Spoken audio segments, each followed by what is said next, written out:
The coconut nut is a giant nut. If you eat too much, you get very fat. Now the coconut nut is a big, big nut, but this delicious nut is not a nut. It's the cocoa fruit.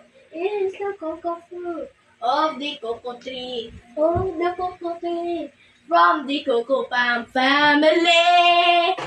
There are so many uses of the coconut tree. You can build a big house for the family.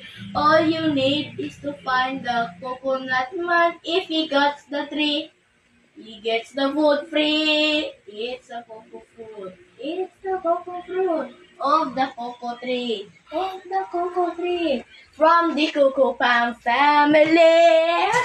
The coconut bark for the kitchen floor. If you save some of it, you can build the door. Now the coconut trunk, do not throw this junk. If you save some of it, you have a second floor. The coconut wood is very good. It can stand 20 years if you pray it would. Now the coconut wood, to tell you the truth, you can throw it or use it as firewood. The coconut leaves good shade it gives for the roof, for the walls up against the eave. Now the coconut fruit, sing a